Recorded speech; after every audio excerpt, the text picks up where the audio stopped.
Hey guys, welcome back to my channel. Thanks so much to BetterHelp for sponsoring today's video. Okay, so I'm sick again.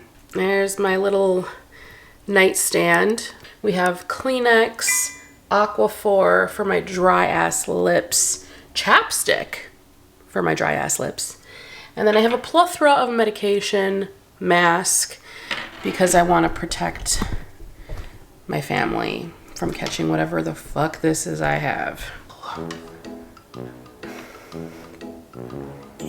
What is this? Is that a dry piece of skin? Yep. Fabulous. Seriously. It's because I'm blowing my nose 24/7. That was just beautiful. Okay, that's a little bit better. I love how my gray streak is just the star of the show. I feel like I've been sick since the first time I got COVID. I got COVID back in June of 2022 for the first time and only time. And I feel like I've been on edge ever since. I got a cold last March, I think it was. I went to Tennessee on a road trip with Mia to go visit my aunt who was very sick. So I feel like actually ever since then I've been kind of teetering on healthy and not healthy. Why is it so dark now? You know, there's benefits to filming in front of a window because you have the natural light, but then you have to deal with the sun going in and out. Anyway, I've been teetering on healthy and unhealthy ever since then. I do take vitamin C pills. I take a multivitamin. I don't tend to eat a lot of foods with vitamin C. Like, I'm not big on fruits like oranges, citrus. I'm just not a citrus kind of girl. I will drink a glass of orange juice every once in a while, but let's be honest, it's probably like 80% sugar. I'm taking these currently, and I'm also not a physician, so consult your doctor before taking anything. It's just what I've been doing. Supports a healthy immune system. I'll let you know when that happens. I've just been telling myself that I'm building my immune system back from the depths of hell that was the year of 2020, when we all put ourselves into a little bubble and no one ever got sick. But it is tough because it's like, okay, I just had a cold in December, but right before the holidays, of course. And then I went to San Diego last week, and it's February, when I'm recording this, it's like February 21st, I think. Oh, I'm 3 months away from turning 40. That'll affect my mental health for the next 3 months. I went to San Diego last week. It was so much fun. I had such a good time. I've posted videos since, so I'm sure if you're following me or watching my videos, you've seen. And it was so much fun. The last day of the trip, I started to get like a little bit of a sore throat, but I just chalked it up to me talking so much because we did a lot of recording. We did a lot of podcast recording content stuff, and we did a live event, and we went out, and I haven't been out in a very long time. The last time I've been to a bar, I couldn't even tell you. We went to a brewery, and there was just a lot of talking. We didn't even stay out that late. So this is making me feel really old. I just chalked it up to that, and I think I was just coming down with a cold, unfortunately. The guy in the seat next to me on the plane was coughing. He made it very clear that it was just allergies, but sir, if you're watching this, which I highly doubt, I don't think it was fucking allergies, okay? It's like that wedding I worked back in March of 2022. The bride was getting her hair and makeup done, and she was just looking completely white, kind of like how I look right now. You know, the makeup artist was like, oh yeah, she has food poisoning. She's kind of been throwing up. And I was like, oh God. I strapped a mask on so fast. But I was with her all day, taking her photos, kind of very close proximity to her because I was her photographer for the whole day. 2 days later, I actually caught norovirus, which turns out she had norovirus. It wasn't food poisoning. So listen, if you think that you're sick or that you could possibly be sick, in today's day, how hard is it to just... How hard is that? Is it too much to ask to just strap a mask on if you're going to be around other people? If you're coughing and you think, oh, it's just probably allergies, and maybe it's not. Anyway, it's a basic cold. I took 2 COVID tests because I'm paranoid, because I live with a million people and I don't want to get any of them sick. And they both came back negative. So it's just going through its phases. Like for me, it typically starts with a little bit of a scratchy throat or a sore throat. Then I get congested, sneezing, lethargic, tired, and then I start coughing. And last night, noticed it like scratchy again, because it's weird. Like my colds go through the same phases all the time, so I know what to expect. But which is also annoying because I'm like, oh, it's coming, you know? So I was texting Jay last night because I'm quarantining in my other daughter's room. And I was like, you know what? I don't think I'm going to be coughing. I think I skipped the coughing phase. I knocked on wood. It didn't work because last night I started coughing. But it's not terrible. So I don't know. If I feel better within the next couple days, maybe I'll head back downstairs. I'm still living out of a suitcase. I packed up, moved up here, and I'm just, you know, trying to keep everybody in the house as safe as possible because, you know, Mia's got school, she's got stuff coming up. Jay has to still work. Luckily enough, this is the time of year I really don't mind catching a cold because I don't have a lot of work to do. Like I don't have any weddings for another 4 or 5 weeks or so. So if I'm gonna get sick now, let it be the time because I don't have to be around other people. You know, I could rest and without worrying about work. I did do some editing this past week, but I was just sitting up here and I was watching some YouTube videos and I was like, you know what? I'm bored. Let me go get my camera and let me record a video. And if I sound like a nasally old man, then I apologize. That's just what it is. Today we're gonna talk about health, but not in that sense. We're gonna talk about mental health. I thought we could talk about that because today's video is sponsored by BetterHelp. BetterHelp is the world's largest therapy service and it's 100% online. With BetterHelp, you can tap into a network of over 25,000 licensed and experienced therapists who can help you with a wide range of issues. To get started, all you have to do is answer a few questions about your needs and performances in therapy. That way, BetterHelp can match you to the right therapist from their network. Then you can talk to your therapist however you feel comfortable, whether it's via text, chat, phone, or video call. This was a huge thing for me when I was looking for a therapist online because me and Jay have teenagers and we're at a phase in life that we've never been at before, pretty much like the past 17 years of our life. You know, we've never raised children before. We're doing it together as a blended family. So we just thought that some couples therapy in regards to raising our kids and what's best for them and us as a couple, it would benefit us. And we decided to reach out to BetterHelp for that reason. What's nice is that you can message your therapist at any time and schedule live sessions when it's convenient for you, which was a huge thing for us because of our work schedules. Like we don't work regular 9-to-5 jobs. Not that that's a regular job, but you know what I mean? Our schedules are kind of all over the place. So it was important for us to be able to kind of schedule appointments when we have the time to. And then if your therapist isn't the right fit for you, you can change at any time at no extra charge. So that was also nice. Fortunately, we were able to find someone that we clicked with right away. She was amazing and we still use her to this day. So we've been doing it for, I want to say about a year now, and it's just been very helpful to us.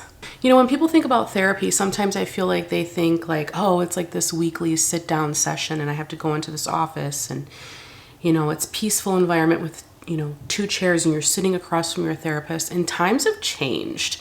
Much more now than ever are people just doing therapy online where it's easily accessible to them. Also, if you have children and you have teenagers in school, it could be really beneficial for them to get a therapist just to navigate school and life as a teen. And adolescent stage of life is so much more traumatic than we remember as kids. Looking back on it now, it's like, man, I could have probably benefited from some therapy back then, but it wasn't made accessible to me. But like kids are so involved in school, they have sports, they have clubs. I didn't realize how hectic high school was going to be until the kids started high school. It's just a wild ride. So it's nice to be able to have that option to do like a Zoom call with a therapist or even text messaging when the kids need it. It's the day of texting. So tell kids that they could text a therapist rather than go and sit in an office face to face. They're probably more likely to do it. Head down to the description below and click on the sponsored link, betterhelp.com/mycleanleaves to get 10% off your first month of therapy. That's betterhelp, HELP.com/mycleanleaves. The link will be in the description for you below. Okay, so let's get into it. Let's talk about some questions you guys might have for me.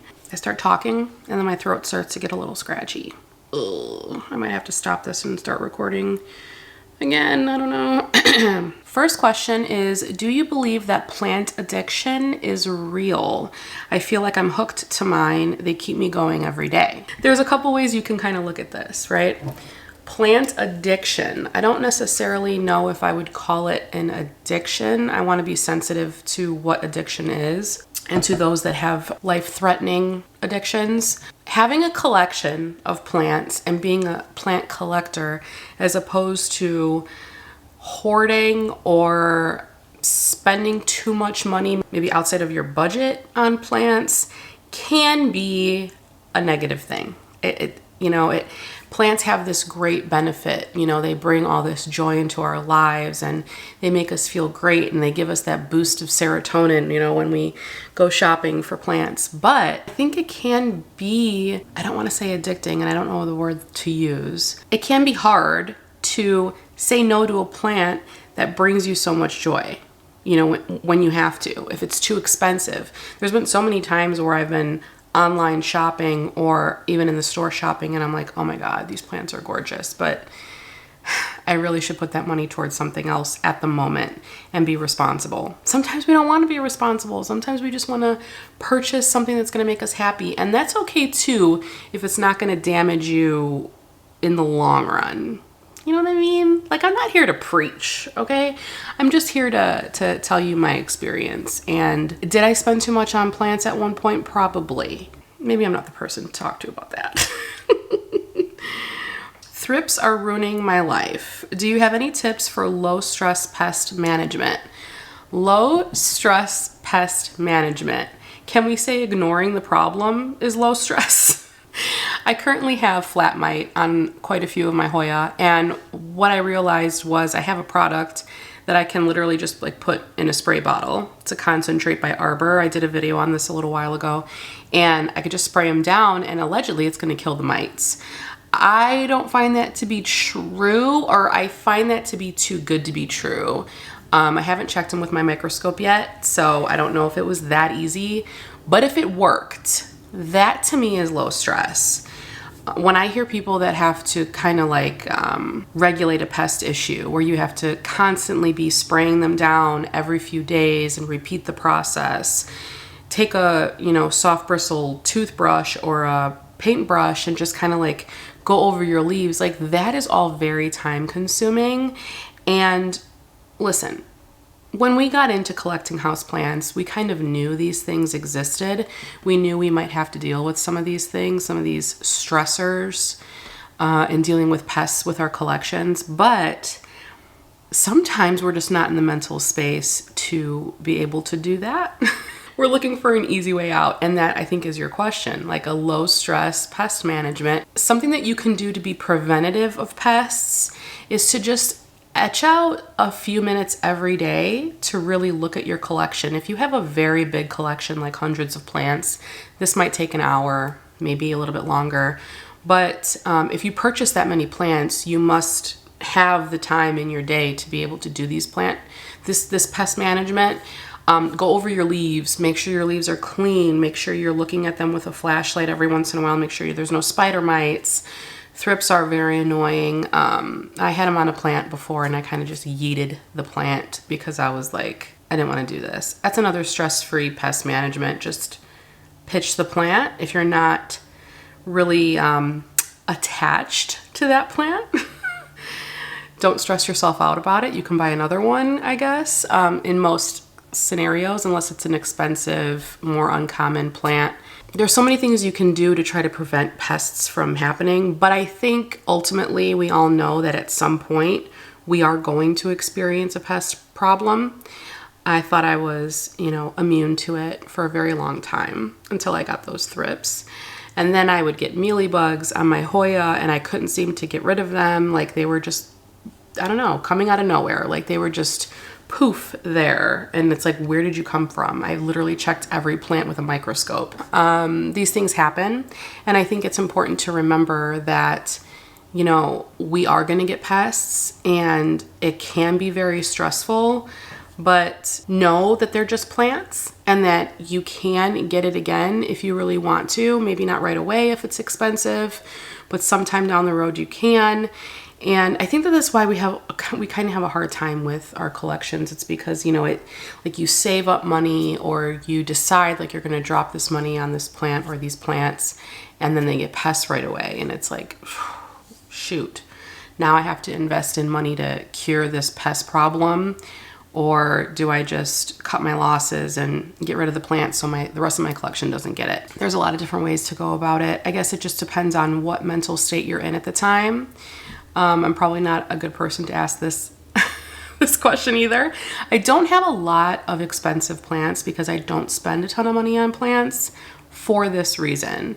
I fear that I'm, going to kill it or it's going to get a pest and I'm going to have to toss it or it's going to die because of the pest. So I have these fears and that's probably why I don't spend a lot of money on plants.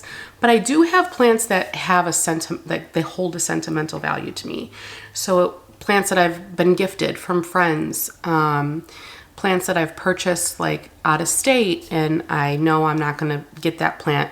I can get that plant again, but it's not going to be from that specific place and hold those memories.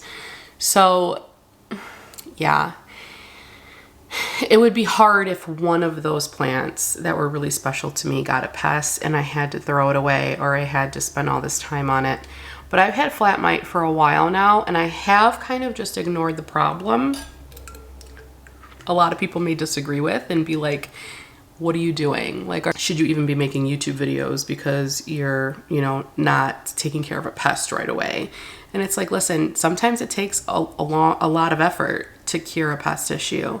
And if you don't have the time or the mental capacity to do it, you have to give yourself grace and do it when you can, So ask yourself if you have thrips and you're kind of just done with it and you want to just ignore it for a little while until you have the energy to really rid that plant of thrips, then do that. It's just a plant, That's how I feel anyway. But all in all, low stress plant maintenance would probably be just to do the preventative stuff and you're less likely to discover like this huge outbreak if you're only checking on your plants once every couple weeks or like every time you water, you're looking at your plants and then you're like, oh, 10 of my plants have mealybugs. You probably could have caught that when maybe only 1 or 2 of them had it. You know what I mean?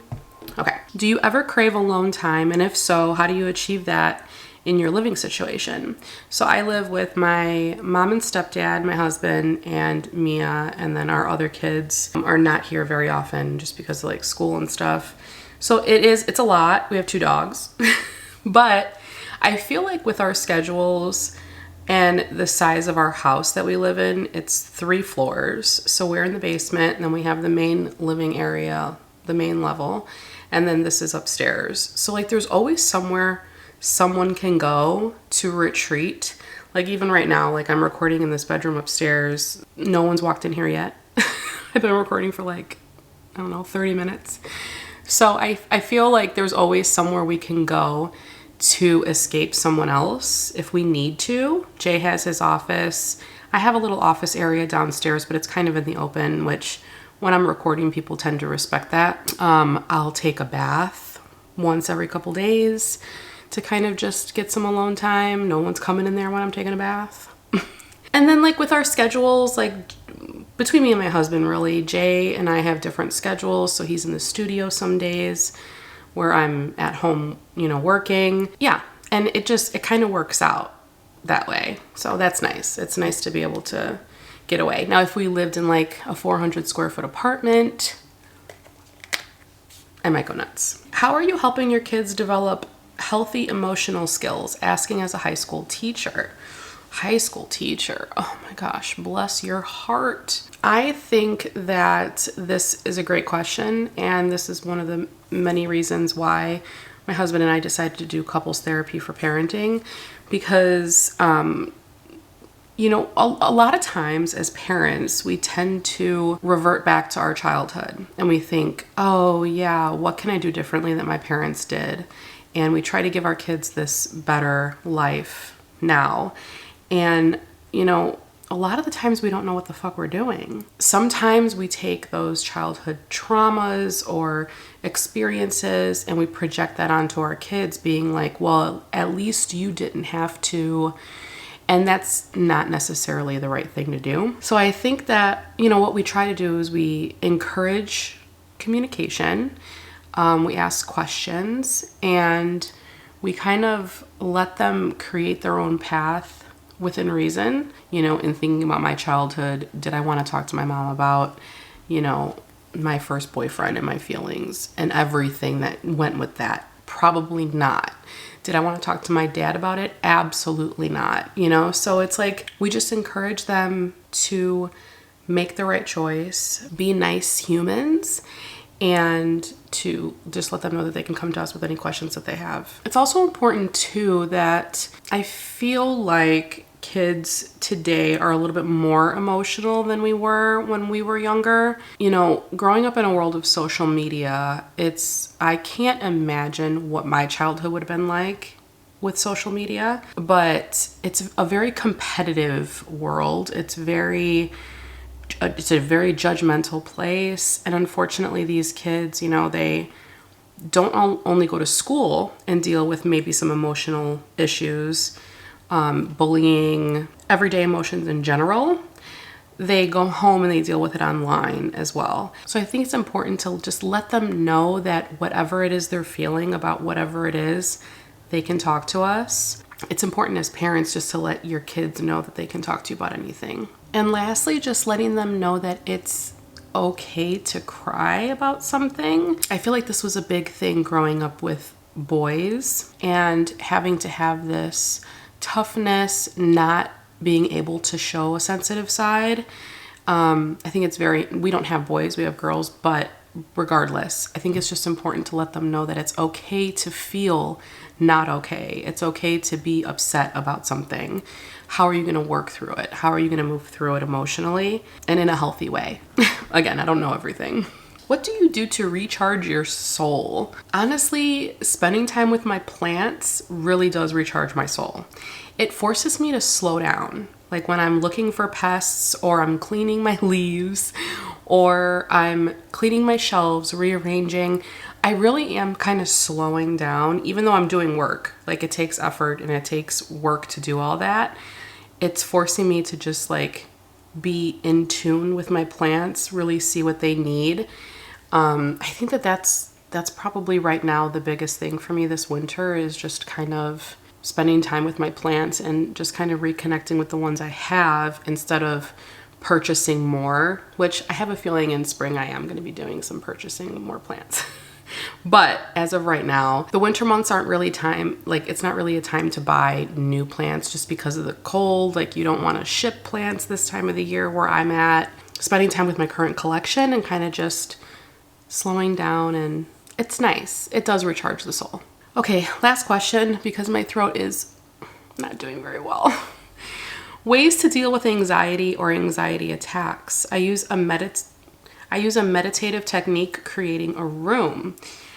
That's interesting. There are so many different ways to meditate to help with anxiety. I myself don't typically experience bouts of anxiety. I don't have anxiety attacks, thankfully.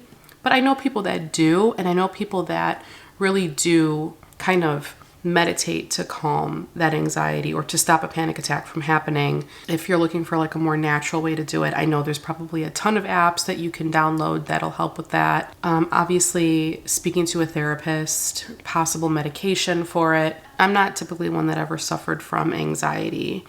I will say though, getting to be to the age I am, I'm almost 40, like I talked about in the beginning of this. I have been more on edge at this age.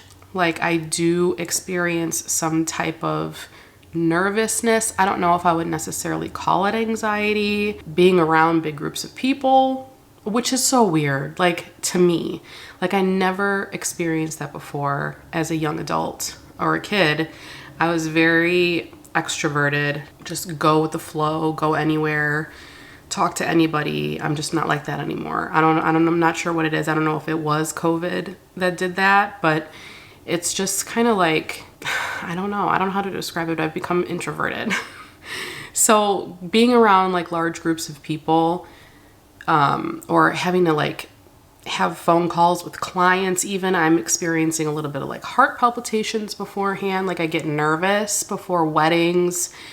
And then once I'm in it, it's like all good. You know, like I remember like, okay, this is what you do. You know, like you're a professional, stop. No, but like I'm fine.